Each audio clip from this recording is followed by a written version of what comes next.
usted ha tocado en dos momentos el tema del muelle de Cabo Rojo.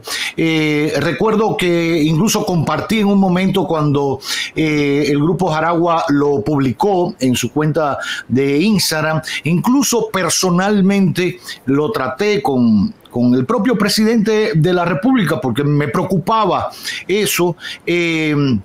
Y me dio garantías de que se estaba estudiando, etcétera. Lo hablé hice una visita allá, viajé hasta allá a ver lo de Cabo Rojo. Hay un gran periodista de Pedernales, Carlos Julio Félix, mi querido gran amigo y profesor, y le pregunté y cómo las contradicciones que había, lo que se decía una parte y la otra, y decía, bueno, pero hasta ahí llegaban los barcos hasta el otro día para sacar la bauxita, y cómo en aquel momento no afectaban los corales y ahora dice que van a afectar. Al final, ¿qué va a pasar con el muelle de Cabo Rojo? Para que la gente tenga una idea, existía hasta el otro día una mina de bauxita, por cierto, muy maltratada medioambientalmente, eso tiene un nombre, la reparación medioambiental, la remediación medioambiental, que había que, incluso quien la explotaba tenía que darle un dinero al gobierno para que se volviera allí a sembrar y a reforestar, y eso nunca se hizo. Al final, aquello queda un paisaje bastante hermoso, pero no hay una remediación ambiental. Y por ahí se sacaba la bauxita, hasta el otro día se llevaba en cabotaje hasta un barco mar adentro para vendérselo a los chinos. Pero al final, ¿qué va a pasar con ese muelle? El Grupo Jaragua proponía hacerlo un poquito distante de donde estaba el muelle original. Más al oeste y más próximo al pueblo. Pero, exacto. Miren, ¿en qué quedaron? Sí, la discusión del muelle yo creo que también le puede dar un ejemplo al país. Mucha gente empezó a reaccionar y a referirse al muelle y a lo que se decía sin manejar la información. Ciertamente ser un puerto minero y ciertamente las actividades de ese puerto afectaban, pero la diferencia en el cabotaje, en el peso y en el impacto que va a tener sobre los corales ahora el puerto de crucero, por la dimensión, un crucero es una ciudad flotante de mucha gente. Y en el proyecto estaba previsto la destrucción de eso y estaba escrito. Había gente que estaba discutiendo cuando te daban el argumento de que antes había un puerto, no habían leído de qué era lo que se trataba, pero tampoco habían visto los argumentos, simplemente oyeron que había una objeción, inmediatamente gritaron, no quieren el desarrollo, se están oponiendo al desarrollo, cuando lo que decíamos es, todas las inversiones se van a convertir en agua de sal si destruimos los corales, que son un factor fundamental en la estabilización de todos esos ecosistemas. Para el que no es un especialista en la ecología o no es un biólogo, no puede relacionar la calidad de la arena o el tipo de marisma que se tienen con los corales y con lo que hay allí. Sin embargo, todo el que tiene, aunque sea un mínimo curso de biología, entiende rápidamente cómo la estabilidad de todos estos ecosistemas dependían fundamentalmente de esas poblaciones de corales. Cuando la compañía que va a hacer la obra verificó, se dieron cuenta que era verdad y decidieron replantear el proyecto. No lo replantearon del todo hacia el lugar en que planteaba el Grupo Jaragua, pero cambiaron totalmente la ubicación y modificaron el abordaje del fondo, donde el daño ahora es significativamente menor, sigue habiéndolo. Pero ¿qué se demostró? Que había que discutir, no con quien lo estaba diciendo, ni con el deseo que teníamos de desarrollarlo, que había que ver qué es lo que se estaba diciendo, porque el Grupo Jaragua no estaba hablando en el aire, no estaba inventando, estaba presentando datos que había que contrarrestar con datos. Por suerte, ciertamente el presidente se interesó también en este debate y pidió que se verificara. Y las verificaciones, al igual que ahora, con relación a los terrenos en el sistema protegido próximo a las áreas del fideicomiso, se evidenció que lo que planteaba el movimiento ambiental tenía razón. O sea, no hay ninguna razón para oponerse a un puerto de crucero per se, porque tendría que haber una maldad para oponerse a una actividad de desarrollo. Pero hay razones objetivas y probablemente no sean las únicas el momento en que choquemos con propuestas que hayan ahí.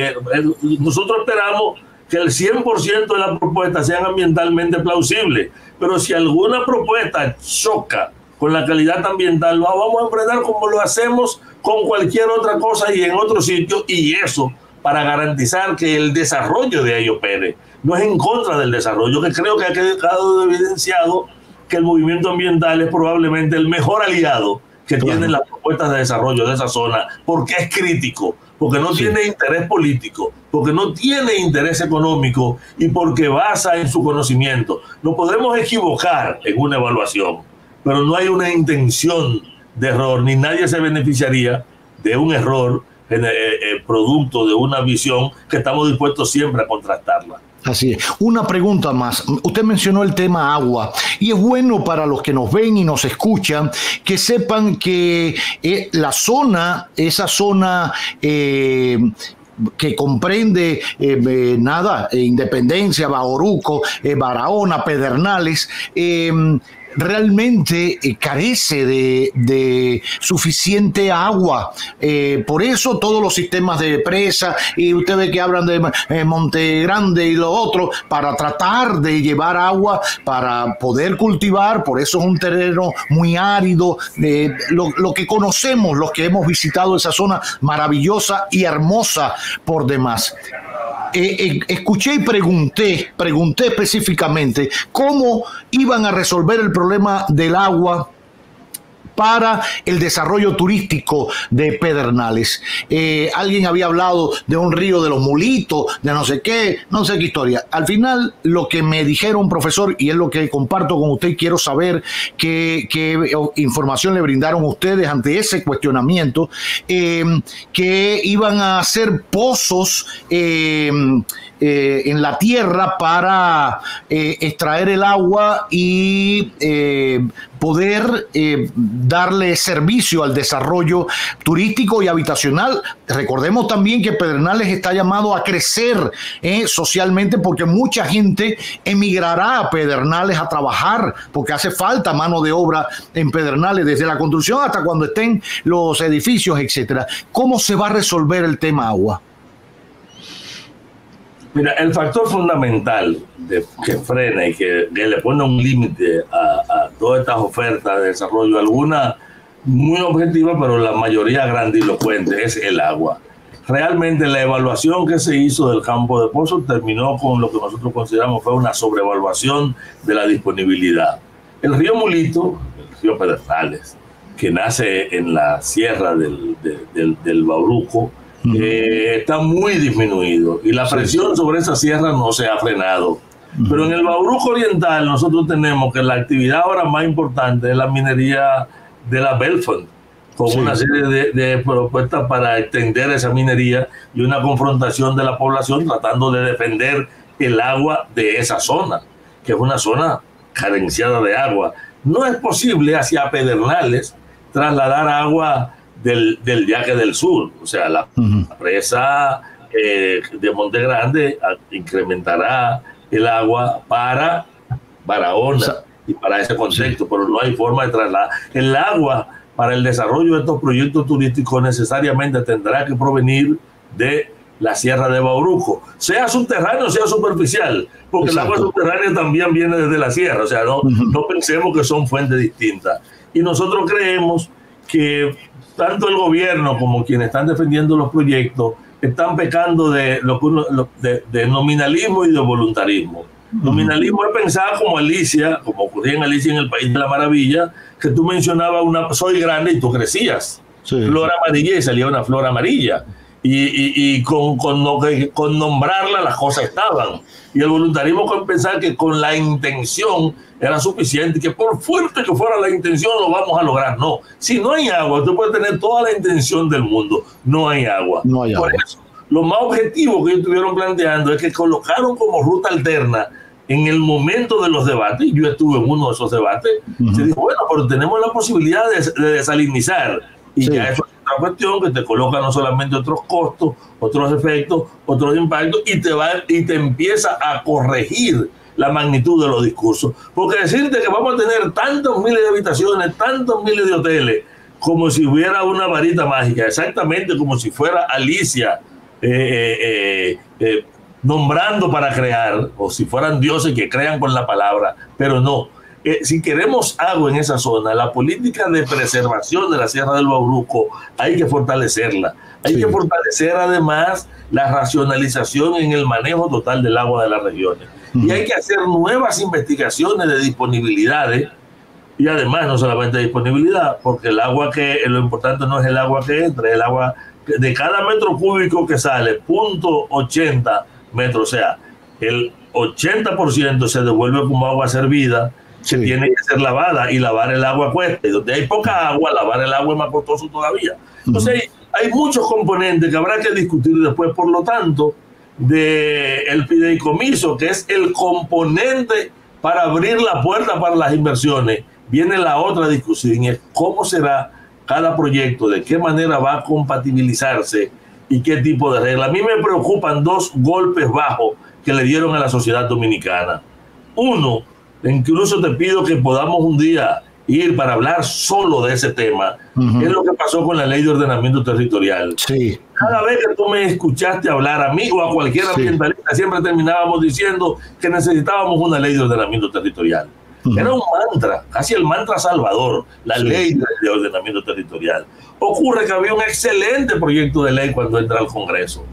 Cuando sale del Senado, no, de la Cámara de Diputados, cuando sale de la Cámara de Diputados, sale un tollo, porque le metieron una serie de modificaciones que no solamente la denaturalizan, quitan el poder a los municipios, liberan para estudios ambientales y de permisología a los grandes proyectos, colocan como determinante de esos proyectos una entidad jurídica que no existe, que es el Consejo de Gobierno, que en realidad sigue siendo el Poder Ejecutivo, porque está formado por un funcionario que nombra el presidente y te coloca entonces en quien genera el proyecto, te lo evalúa y te lo autoriza, y eso viola cualquier principio simple de seguimiento a procesos.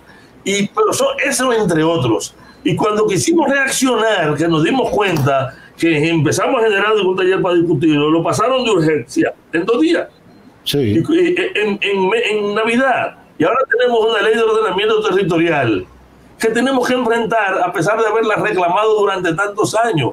Y parece absurdo que tú me oigas ahora decir, tenemos que tener cuidado con la ley, porque la pedimos toda la vida. Y eso nos pasó con la ley de residuos sólidos. También. Que a punto de aprobar, le metieron una piedra por debajo de la mesa y deformaron la posibilidad de que esa ley sirviese para algo. Entonces, en este caso, estamos obligados, Cavada, a estar atentos y a verificar que en el tramo, para cada una de las acciones que vienen ahora, no nos den un palo acechado.